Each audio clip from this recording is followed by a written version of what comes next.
députés et sénateurs, vous avez un rôle à jouer pour aider à corriger les excès du passé. Vous les collègues du Grand Kivu, quittez les groupes armés, je vais le dire.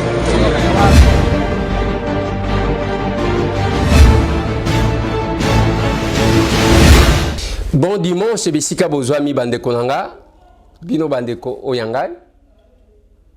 Donc comme il est 30 janvier, lobi sans décile 2022. Masolona de piter la grande actualité et sa suspension, exclusion, radiation. Il y a Jean-Marc Kabunda Kabund. Une analyse. Oui. Une analyse. Awa bokozo analyse ya bien. Masolona de piter bandeko nanga ina kobete la bino masolo ya makambutu et le kaki. Les dessous des cartes sur le dossier Jean-Marc Kabunda Kabund, na oeleki et ce qui attend Jean-Marc à Kabunda Kabund. Matoi et Pananga. Masolona de Pité Bandekonangai, Félix Antoine Tshisekedi lobby na Mwanda. Azoya kuna ba délégation ici comme belé misusu ke ilelo, misusu ko kende tongo avant que yemoko akoka kokende. Masolo na de Pité. Masolona de Pité ça sent l'odeur. Benoît Luamba, président de la Cour constitutionnelle, président Azaraki, président de la Cour suprême de justice, Yemutu à vivre l'alternance entre deux présidents vivants, le président sortant et le président entrant, pour la première fois. Qu'est-ce qui justifie ce silence autour de sa mort? Tout qui lit sous solo à détournement, après dossier à des FAO. Mboka ba détournement. Et mes condoléances les plus attristées, la famille à maman Marie Kabedi, nous venons de perdre notre grand frère, Papa Mbembe, qui venait de mourir ce matin en Mbujimayi. Ce monsieur que beaucoup de personnes aussi ont connu, que ce soit Kananga, que ce soit Mbujimayi, Bandeko tout, au Bazalaki côté Kanamaché Simis, na Mbujimayi. Surtout côté Abambisi, Awa, Baibi Papa Mbembe. Et il nous a quittés aujourd'hui à 4 h du matin en Mbujimayi, de suite d'une maladie. Nos condoléances les plus attristées. Lobito Issa Kibino, le décès, il y a M. Mpolo Kabase, Paulin, où il y a qui na 3e niveau, il y a étage, immeuble, na Bandal. Le monsieur a laissé tous les biens. Nzela ya batu nyonso, yangona lobaka na batu.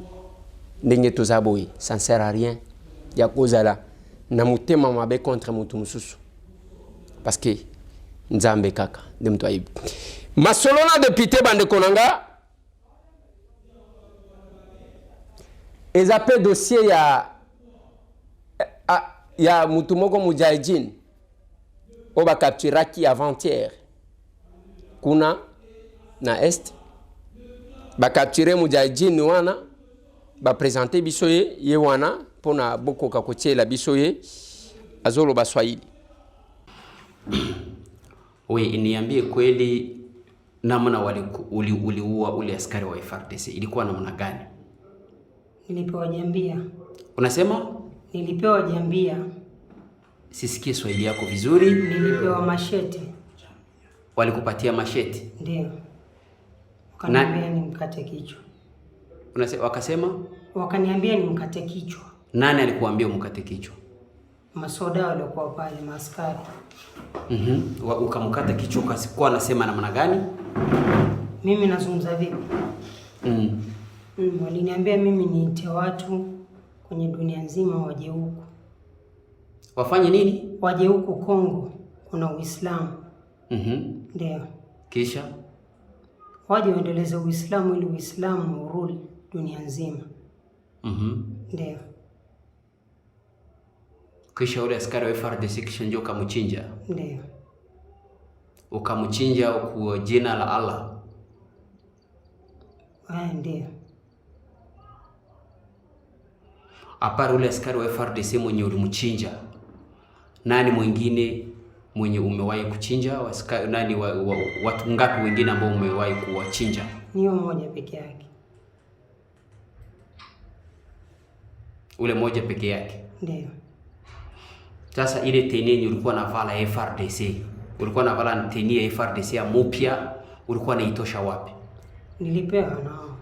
Nani alikupatia ile teni? Au soldier. Wa soldier gani? Au maskari wa nini hao? ADF. Waskari ADF. Ule komanda mwenye mlikuwa naye kupori wanamuita nani? Abdalla. Abdalla ni kabila gani? Abdalla ni jina ya Kiislamu. Yeye ni jina ya Kiislamu nasikia. Yeye ni nationality gani? Yeye ni kabila gani? Yeye ni nationality gani? Nationality yake ni nini? Nini kabila gani? Sina uhakika. Lakini katika hizi ni za East Africa. Unasema yani, katika sura yake imekaa kama yani huyu hivi alivyo yani. Yeye ni Muganda, yeye ni Mkenya, yeye ni Mwarabu, yeye ni kabila gani? Tuseme atakuwa ni Mganda. Yeye ni Muganda. Alivokaa kwa sababu alikuwa azungumza lugha pia ya Kiganda. Okay. Nalingi to bande l'émission Place One. Bakangi mwana mobali wana. Tango azoloba bozo sentir que aza un islamiste.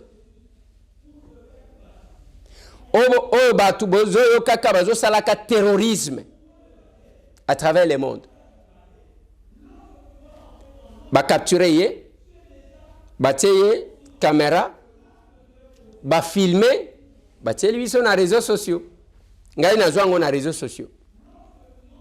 Balobie mutu bazaki kokata batu mitu. Batindela kinga ba vidéo wanangana za allergique na tala kité. Je ne supporte pas comment on a placé mutu azokufa. Te.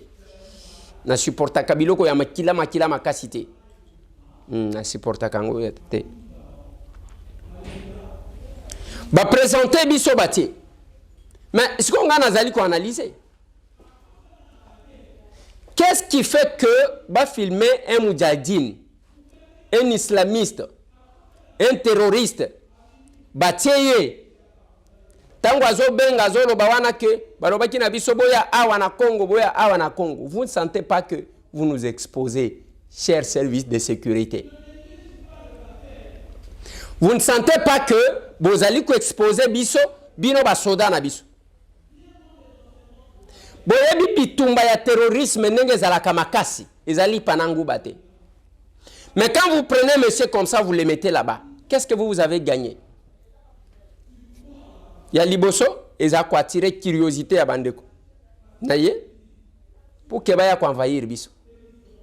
De deux, ezali ko kebisa ba wazalaki na baonke. Boke babasi bakanyi mutu aw. Pourquoi ne pas les garder dans le huis clos, dans le calme? Bobandi conditionner malembe zo pesa kabino d'information pour que bo maîtriser ba msusu. L'amateurisme dans le fonctionnement. Oza sodana sodatin, mais je fais une analyse. Yango ba moni ba congolais. Congolais ba salarié criminel te. Bon. Qu'est-ce que j'ai dit? Le crime étant inconstruit. Congolais ba salarié azakana mutema ya koboma bomate. Congolais zoye kole pa batu misusu. Mais na niveau ya kola kisaki asala keloko moko te, yena beti mutu filmu te, azo mi filmer, yo lelo na ko boma yo na ko chuba mbeli na salibumu, yo, ezaka ka nengwana la matérialisme, les spécialistes ya koboma, bomona ka ba vidéo na bango. Baka furmueto, bomona ka ba vidéo na bango. Vous pensez qu'on tue pas là-bas? L'amateurisme. C'est comme ça que vous trouverez que ce soit la police la biso, bazo torturer mutu, bazo filmer, bazo seka. Et lelo, eza mujahidine bokangi, vous le filmez, vous publiez, bozo monango à l'aise. Pourquoi ne pas les garder pour capter sa cabine d'information malem, bon utiliser pour avoir les autres. Et puis bazo va me mier pas na moto ba teye wana soda. Ngaitambwe. Makambo. Hein? L'amateurisme moko ya kosakanate. Vous ne savez même pas que vous devriez exploser na kamwa moto na bino wana na mutu ango wana. Batu na bango babimi tak. Botika ba sentiment. Yango bomoni l'utilisation. J'aime jadis to bazwaki moka kuna bazobo ya téléphone. Moko il faut arriver là. Tokata makambo yango ya ba téléphone. Tokata batikika ba téléphone fixe na bandako. Comme ça ba Facebook ba WhatsApp là la nan. Et même libiso buzo ba moko akosakana te makambo yango. Aujourd'hui, mutu akokoya, bamoni mutu alingia kufa, na tela kibino photo moko la fois passée. Mutu azo dinda. Azo crier au secours, bato bazo filmer. J'ai regardé une photo ya biso na Madrid. Ngai, honorable Kalonji, honorable Ndombasi, ambassadeur bazaki simana biso. Tout le monde sur le téléphone. Na lobi, ngape na koyaki na mutambo. Tout le monde, mutu azo lobisa moninga azate. Okokuta mwasi na mobali na mbetu. Oya tali côté mususu ozomi tu nazo solola na nani oya tali côté mususu ti jusqu'au petit matin, ce n'est pas possible. Koyeba ko utiliser eloko ango tozoyeba te tout le monde kakabo cheka cheka oya zo solola na nani tango zomo na mwasi na mobali bavani na salon bazo solola te oyo na kwa na yena chombo oyo na kwa na yena chombo mwana kuna na chombo nani azo solola na nani.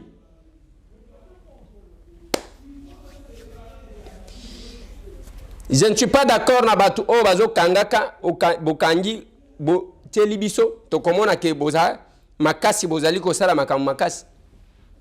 Toyoka Osama Ben Laden ka ke basi babwaki meme bembe na ye na mai ya solo te ya lokuta ba américain bango moko mutu ba yipi. Masolo bande kolonga na zolo bela dossier ya président Benoît Luamba. Président Benoît Luamba azamutu na secteur na yewana mataki tia komi na sommet. Mais liwana yezolo ba matin tous ces politiciens bazalaki bon ngai beau frère ya Benoît ba eloko mon côté quelqu'un qui a assisté na première passation ya pouvoir auto qui wane komi makambo ba $300,000 ba $150,000 izaka kanengwa mboka ba détournement. Il y a des fois où ils ont na bao baliaki mbongo bavandi na bango. Quand on a lobaki na bino mutu ateki ambassade ya RDC na Espagne. Akei banome ba mité ya boliaka na bango Boliaka na bango. Pour nommer quelqu'un, basala ce qu'on appelle enquête de loyauté, il ne faut pas nous dire que katangu tozolo ba ne boyebi. Pour nommer mutu basala enquête mon côté, on nomme kaka nengwana. Ya kotala oui mutu alazana expérience mais auti wapi moralité na ye. Mais c'est pas possible. Nous sommes l'unique pays oyo banomaka batuka par sentiment ndengwana. Zelana ko manana makambo ya kabundi. Na yebisa bino makambo ele kakilo. Comme ça, bazono me mutu muyibi bokabola katondenge nini ozono me ye pour à proposer à convaincre ye yo ndenge nini akobana ko yiba mbongo bozo kabola. On propose quoi au chef de l'État? On propose qui au chef de l'État?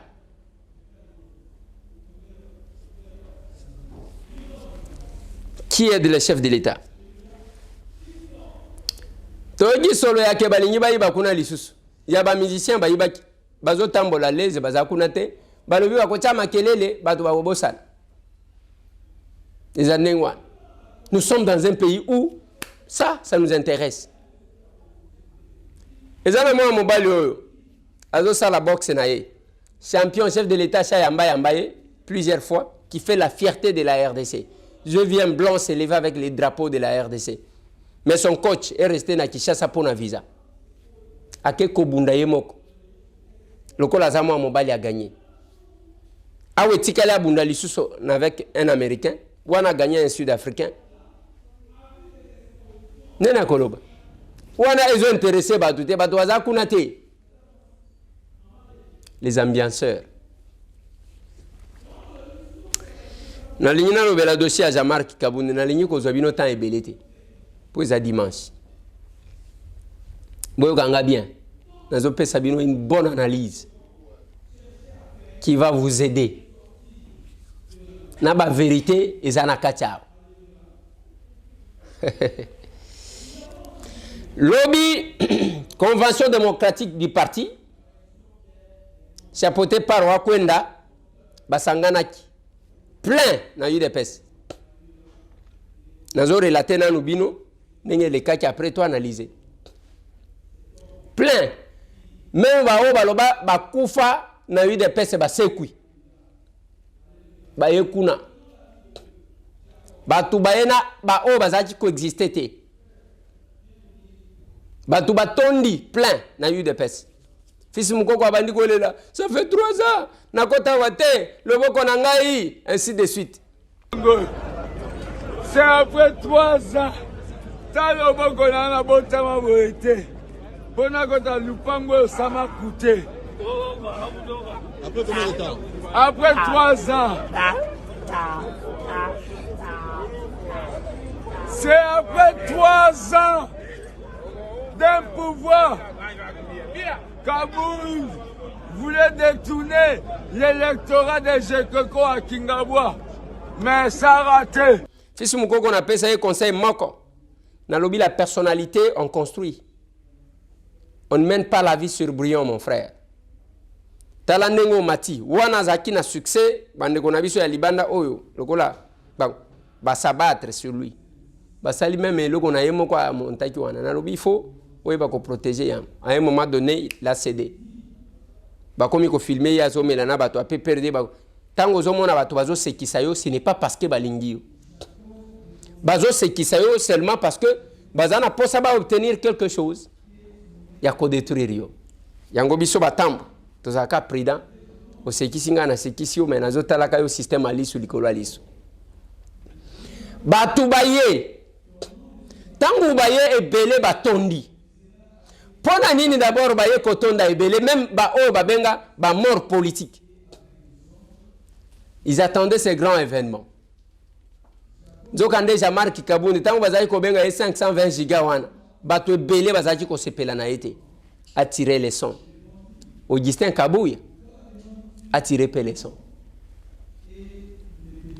Ba ye wana qu'est-ce qui va se passer avant que Wakwenda aya parce qu'il y a qui n'a retard makasi le pouvoir batubozo saganango Wakwenda y retard ya makasi garder ba garde sécurité kakabo ala tela bango zambala ya pembe Wakwenda ba koti na réunion débat avec Augustin ba bandi débat nakati wana ndenge toyoki que pour Augustin, tu as un à la secrétaire générale, il fallait y a comme appelé président AI. Balobité yangote débat. Ndenge toyoki, c'est le conditionnel. Na sima baye koyokana. Les documents que Wakwenda memaki makambo ebele nakati. Oh makambu ya mandat spécial, oh so kindengeni. Babuki yango. Baye kotanga discours wana. Baye ko bimisa ba grief. Mais avant, tout cela dans nos discours, après on a expliqué. En matière d'urgence au siège national du parti, le jeudi 20 et le vendredi 21 janvier 2022, vu les statuts du parti tels que modifiés, complétés et corrigés à ce jour, spécialement en leurs articles 30 et 34 relatifs à la Convention démocratique du parti, en sigle CDP, ainsi que les articles 65 et 66 relatifs au régime disciplinaire du parti, vu le règlement intérieur du parti tel que modifié, complété et corrigé à ce jour, spécialement en ses articles 64 et 68 relatifs au régime disciplinaire, vu le règlement intérieur de la CDP, Convention démocratique du parti, spécialement ses articles 22 et 28, vu le règlement intérieur de la Commission nationale de discipline, spécialement ses articles 30 et 38, attendu les multiples plaintes déposées à la Commission nationale de discipline à charge de M. Kabonde Akabonde Jean-Marc, escroquerie dans la vente des cartes,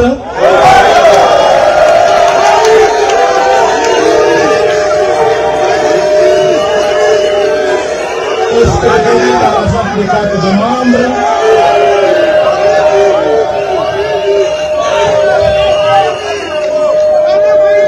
actes de corruption et d'extorsion dans les nominations au poste de l'État,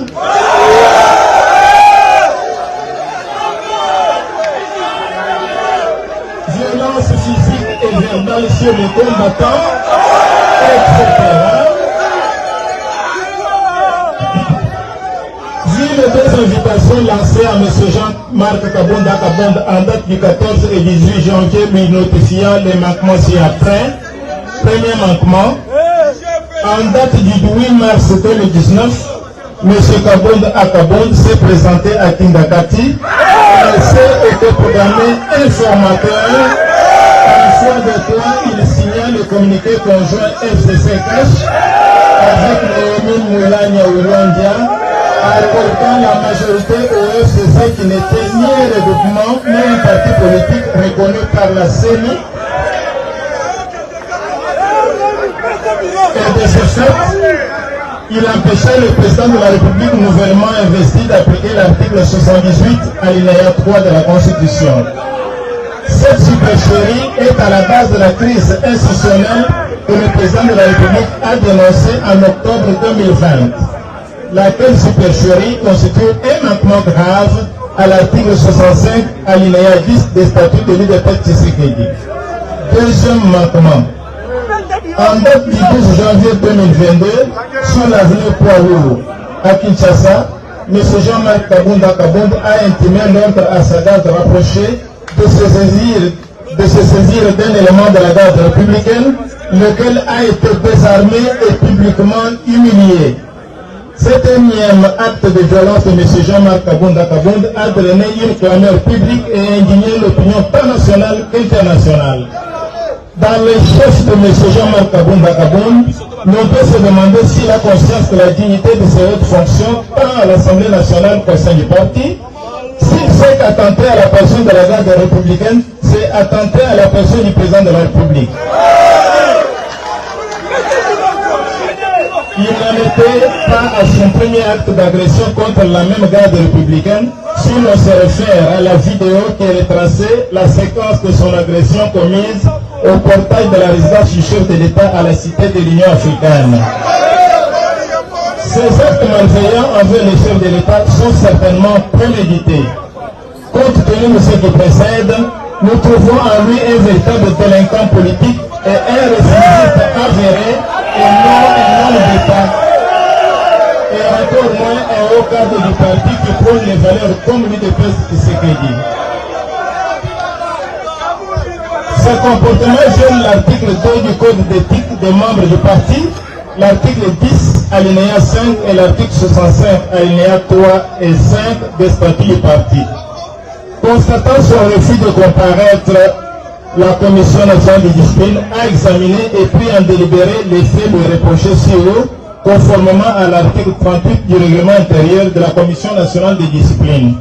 En conséquence, vu la gravité des manquements mis à sa charge, la Commission nationale de discipline rend les sentences suivantes.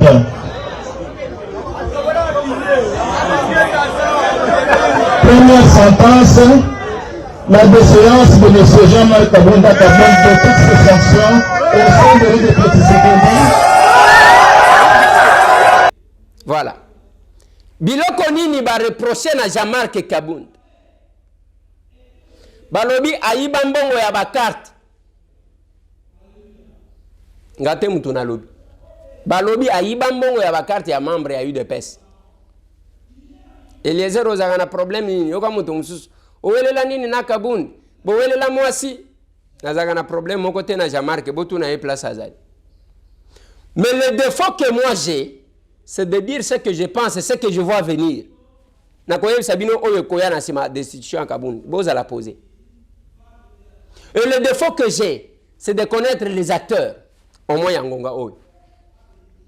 Le défaut que j'ai, c'est de connaître l'UDPS que les Kabao va prétendre qu'on a la bataille de PES. Naebi de PES. Ce qui boye baka parcours ya M. Tambwe na UDPS. Ulingaki, ulamuki na butu na minyo sambeli.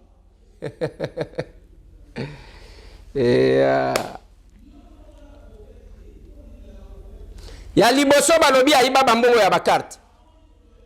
Ya mibale azalaki koteka, balobi azalaki koteka ba poste. Omoni soki balingi banome mutu akozwa ka kuya moko boye ya bambiye. Tokolobelango parce que même na inspection générale ya finance kuna batonditi. Tokoyeba siko quelle est la suite. Tokotuna na monsieur l'IGF alingete okosala na bato ango nini. Parce que vous êtes censé être ndenge chef alobaki ke azo travailler sous son autorité. Je vais vous na tangela bino quelques-uns bazaji ko menacenga tangu na salaki kaka analyse à liboso. Baza kuna de les recommander. Balobi azalaki ko brader. Na IGF wana les moins payés balobi à $5,000. Les moins payés, ceux qui 5,000, ceux qui 3,000. Combattants cause va payer en côté. Balobi il n'a pas pu recommander les combattants. Ba combien sika wana ba combattants batangate. Ba combattants batangate. Ba kolo parti nde bangoan. Ba kolo parti nde bangoan. Ba reprocher kazaki kozwa batu ya libanda. O ebele mona ka ba finga ka batu. Mutu afinga fingi alobi mo 520 giga komisie ya azuye à faire nommer sans tenir compte ya combat ya sens ya combat na idéologie. Ya misatu balobi bitumba na ba combattant abeta combattant boy abeta combattant boy abeta combattant boy wana batu bazo ganga kaka. Je vais vous donner les dessous des cartes dans cette émission.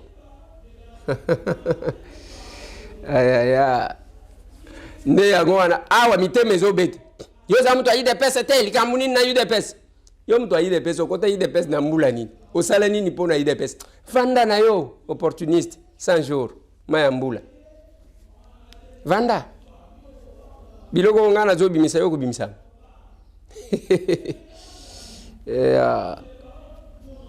nde biloko ba reprocher na Jean-Marc Kabund. Mais avant pas comme on a discours, qu'est-ce qui s'est passé bandeko nga bien? L'ancien ministre Sylvestre Ilunga Ilukamba batonda kiwana. Sylvain Mutombo a eu chance ya ko ndenga zali ko fongola bikuke na ye batomoli ba memiye. Il a été ovationné. Deux ministres oyo bazu problème telobi des anciens ministres ou des ministres honoraires. Eza Gilbert Kankonde na Sylvain Mutombo. Les autres nengo zo mona wana bazo vanda malili balani mama moko wana balobi na yo ko kati ko lata bijou lati pe bijou yo ye awa okanisi nini ba banderole na bango ba chaki oh matel moto azi photo na ya Félix Atie basi batimbeli bino na campagne bokomela pema bino tozana bino na Kisasa bokomela pema bakitisi ba banderole tout. Oh, moi je soutiens. Moi, bakitisi d'abord les combattants ont commencé par là. Bakitisi ba banderole. Tozana posa na ngute. Boye ko afficher ngo apona ni. Pour que bazo abacha na ba réseaux sociaux. Boko weke loko. Babandi ko landa. Mama wana oyoki oyo balobi mutoti ya moto ebimiye. Mutoti ya moto ebimi mama wana. Balandi mususu. Yo oyo azala oyo atinda kama batu bafinga ngai tango makambo ngai na yebi de pes ngai na yebi de pes nako yebisa bino eloko moko nako betela bino mwa bor moko boye ekotika la wana bo betaka yango balandi o wana yo tala oya ko sala nini. Bakoti Maï, on les a humiliés l'un après l'autre, les anciens ministres. Il y a sous Sylvestre Ilunga, qui vont récupérer, croyant qu'ils vont obtenir la résurrection politique. Talaba boté, talaba banderole, bakiti si banderole, ils ont été humiliés.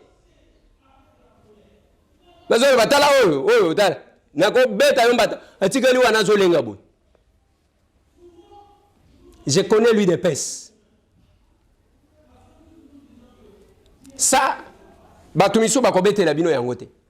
Humilié, moko na moko, bazo kende na moko na moko. Na lobi, mi bale kaka, ndeba oyo ba épargnaki. Sylvain Mutombo. Na Gilbert Kankonde. Sylvain Mutombo ba memiye, ba lobi, yo c'est parce que, ozaji ko fongola ba porte na yo. Ça ne coûte rien. Ya oti kala naturel. Biso toza ba dopité na tikala tambwe. parce que mandé silaka. Ndenge na zaboui, na continue à foutre la place, na foutre là depuis 12 ans aujourd'hui. Même condition de vie, na changé à état de mon côté. Parce que aussi là, tant que vous avez tsaka ba vie, tout total. Mais tous ces gens-là, banani ba kotsa bango. Ba komi ndengwana, Eliezer alongwa kuna, mutu alamuka. Tangu biso tozalaki ko sala bitumba, na ko loba. Je peux même appeler tous les leaders. Il y a opposition. Mutu ala ki sabiso na marche, 10 marches ya zalaki sur terrain. 10 pamba, oya show. Oya moto, 10. Bakola ki sate. Bazaki ko bata mabiso batambo tozo bimaka. Mutu atika la sali déclaration. Bon respecta kabato. Et ils ont obtenu des postes comme ça. Ils ont commencé, comme Baza attend l'idéologie mon côté. Ils n'ont répondu ni au social, il y a peuple, ni aux attentes, il y a peuple. Au balobi, le peuple d'abord. Batikala na ngaka nengwa na nenge bazo zongela kaba photo ya Félix Ewan. Lobi bazu eloko. Masolo. Batangi eloko wan. Kote ba yeko koma balobi ba bengani ye même na parti. Mais na sorti na kati wana. Na sorti bao bazalaki libanda. Po Augustin Kabuya nde mtu atikali responsable ya parti. Mais kobima na ye zalaki PTT. Azwe loko babenga na chiluba chibingu. Kuna pe baolola kiye na kobima na ndenga blague ti. Bazobele la muibi. Yango na lobaka na bino. UDPS succès nango. Eza eloko abato Etienne Tshisekedi. Kovimba nango mutute ba défisio ko défisa.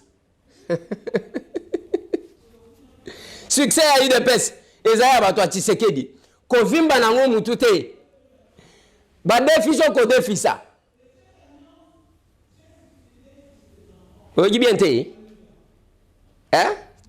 Lelo soki oyena Kinshasa okoyoka batu mewe na mutu elongwa boni yo osili pe boy lokola kabunde ndenge ni. Bazaki kobenga ye lobby 520 gigas. Qu'est-ce qui s'est passé bande konangai? Pendant ce temps ba combattants bazalaka attentif ba yeko découvrir tant batuna ba polo ya Jean-Marc Kabunde na kati. Ba vandisa bango na se ba bandi ko fongola bango moko. Suivez-moi cet élément là.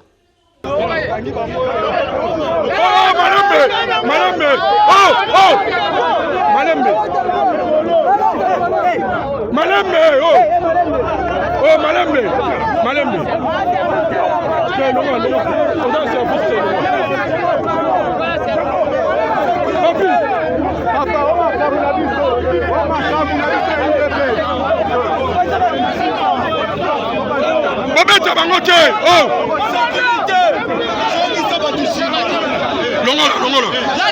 Malembe, longola.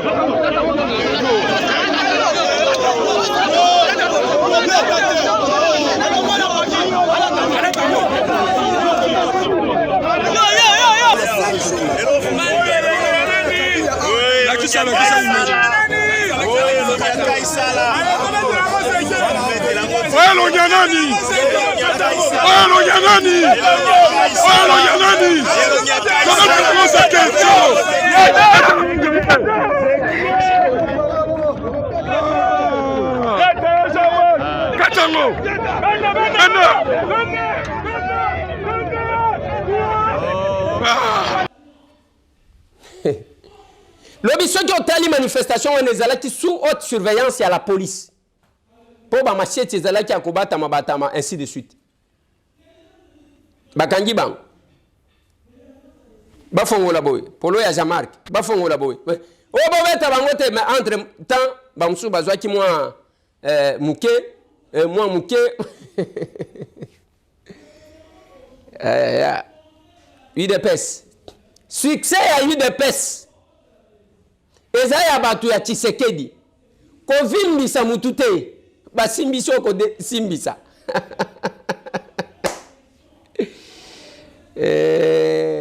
Quand je vous ai parlé, ce qui est là, manome yo ba koyembela yo a.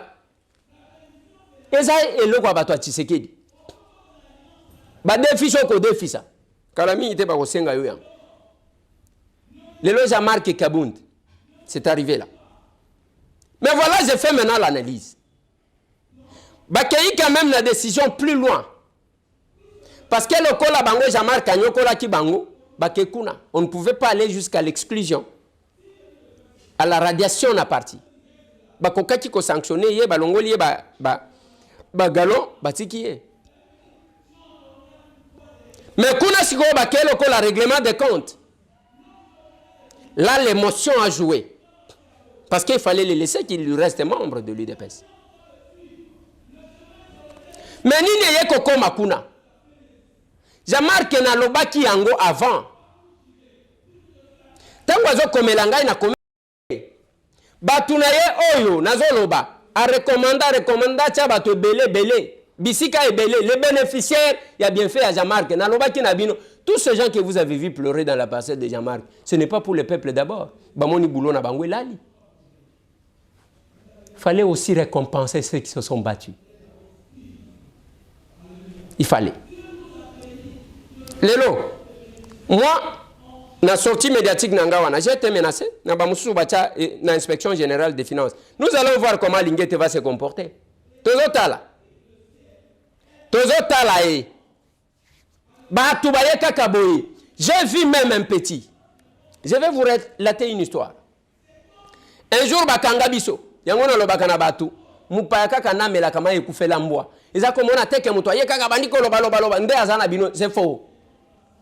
Un jour balokota biso.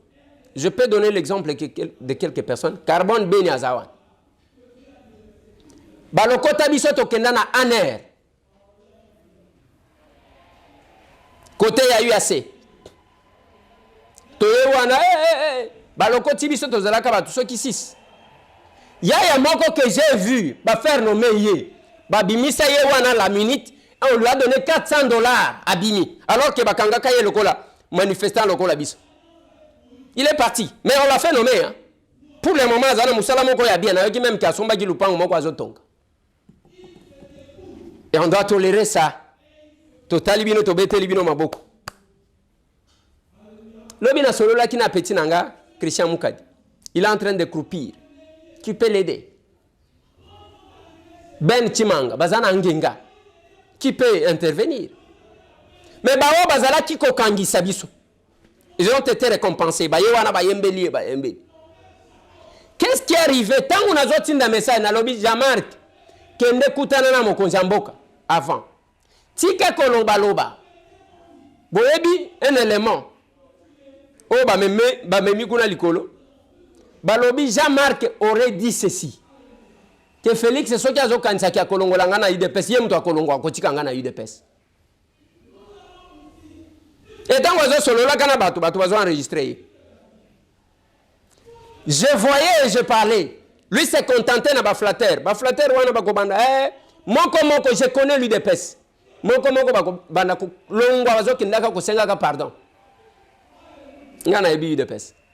Okotika la isolé. Aba komi ko tangelo banda kuti. Balakisho lupango ya Kingabwa. Balongo kuna balobite omoni soki oleki na haute cour yo tuna kaka ndako wa Jean-Marc eza wapi bakola kisa yo. Donc tout ça batu bazotala succès ya UDPS eza ya batu ya Tshisekedi kovimba mutute ba défisio ko défis.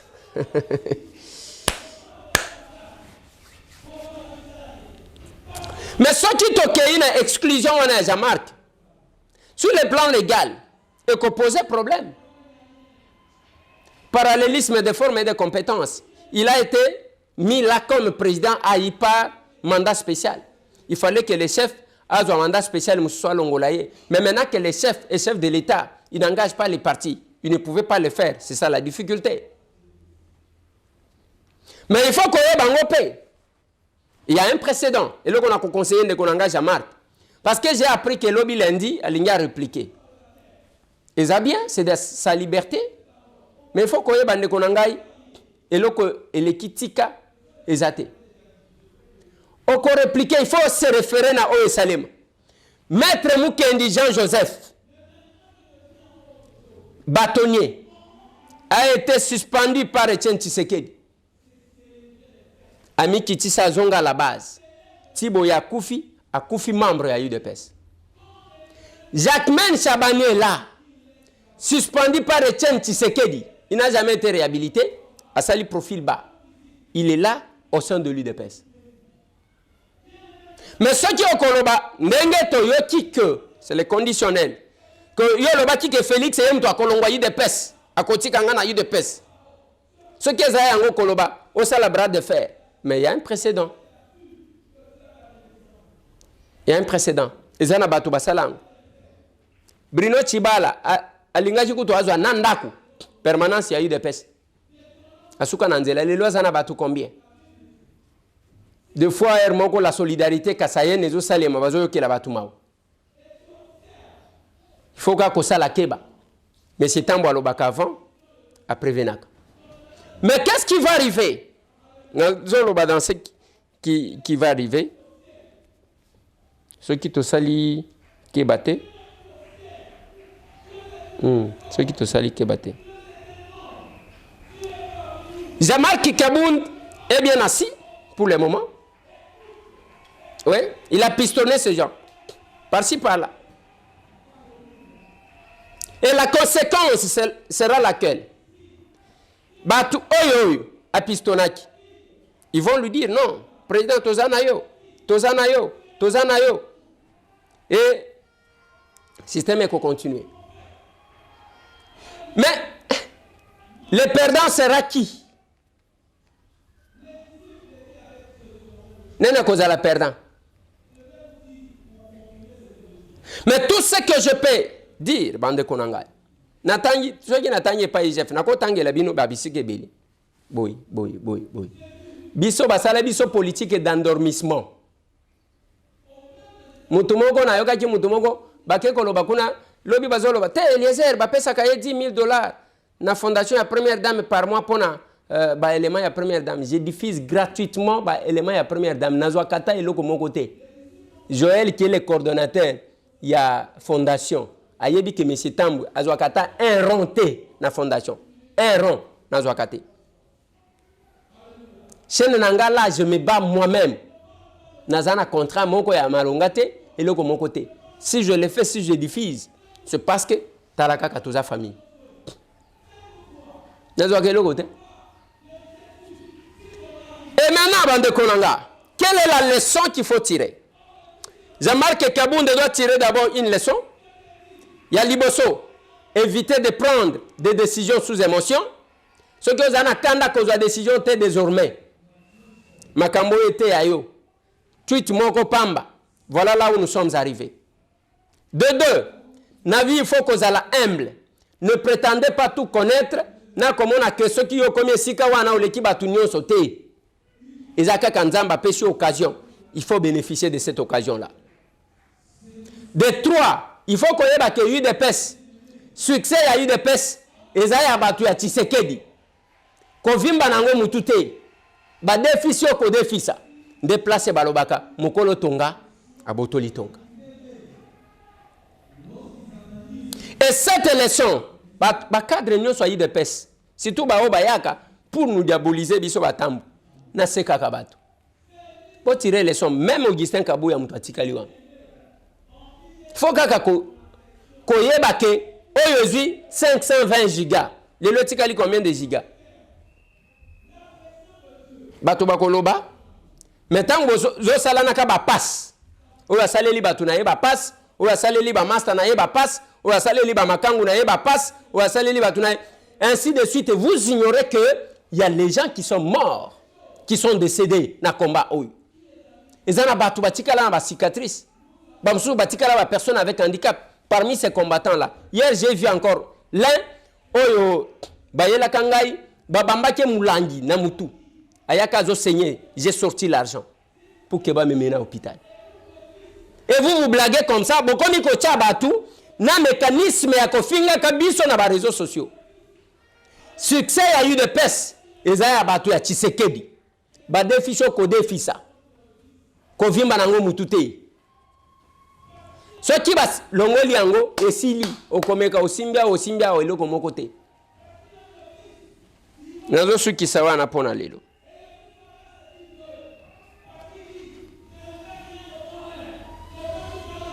Quelle est la leçon qu'on tire? Il y a de part et à Jean-Marc Kabound.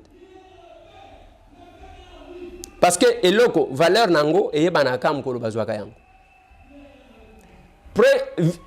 Premier vice-président de l'Assemblée nationale, frais de fonctionnement, ndenge toyoka, c'est au minimum 80 000 $. Nayoka tike comment qui soki ba 120 000 $. Oye kozwa ba emolima ba avantage msusu. Oye kozwa siko ba avantage ya ba bazo luka ko faire nommer boy, ko faire nommer kuna. Il y a ceux qui ont bénéficié. Biso batambo tozo tala pouvoir oyo lokola mbisi aquarium. O balia kati batala kaka. Alors que c'est notre sueur. Toko se mesurer quand même na combat oyo. Okomona ke tozaba mbiaka. Oui. Bon dimanche bishika bozwami. Toko continuer lobby. Ba pro Kabunde bakotika lawana pendant combien de temps? Ils vont le défendre pendant combien de temps? Il y a eu même rando entre Bangona, famille et Félix Antoine et Tshisekedi. À un moment donné, on démontrait que Félix c'était rien, c'était. On va voir. Félix, chance à la kanango qui bo éviter les années. Abanda kelo komoko, bokomona kaneti aventure. Après, Eyeko Simba. Discours il y a 6 minutes. Qui pensait que la majorité devrait basculer? Mais depuis que Ngana Yeba, de part et à cadre, il y a eu des pèses. Cadre qui a pété le col à Jean-Marc Azati. Plus de 243 998 311 332. Tout mon ami.